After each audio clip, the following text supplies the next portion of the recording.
સાબરકાંઠાની ઈડર નગરપાલિકામાં મહિલાઓએ હલ્લાબોલ કર્યો છે।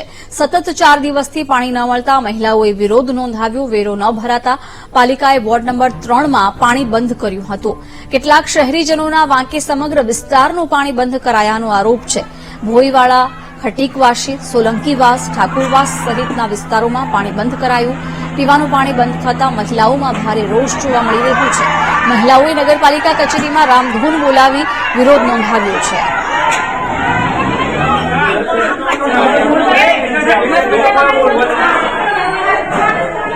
પાણી બંધ કરાતા મહિલાઓએ વિરોધ નોંધાવ્યો। સાબરકાંઠાની ઈડર નગરપાલિકામાં મહિલાઓએ હલ્લાબોલ કર્યો છે। વેરો ન ભરતા પાણી બંધ કરી દેવામાં આવ્યું હતું। વોર્ડ નંબર 3માં પાણી બંધ કરવામાં આવતા મહિલાઓ રોષે ભરાઈ હતી અને આ મામલે વિરોધ નોંધાવ્યો હતો।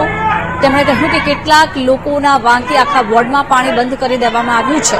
ઈડર નગરપાલિકામાં મહિલાઓએ હલ્લાબોલ કર્યો હતો। મહત્વનું છે કે પાણી અલગ અલગ વિસ્તારમાં બંધ કરી દેવામાં આવ્યું હતું। વોર્ડ નંબર 3માં જોકે વેરો ન ભરાતા પાલિકાએ પાણી બંધ કર્યું હતું, પરંતુ મહિલાઓએ નગરપાલિકા કચેરીમાં રામધૂન બોલાવી વિરોધ નોંધાવ્યો। કહ્યું કે કેટલાક લોકોના વાંકે સમગ્ર વિસ્તારને સજા મળી રહી છે, એટલે કે સમગ્ર વિસ્તારમાં પાણી બંધ કરી દેવું એ અન્યાય છે। સતત 4 દિવસથી પાણી ન મળતા મહિલાઓ રોષે ભરાઈ અને આજે નગરપાલિકા કચેરી જઈ વિરોધ નોંધાવ્યો છે।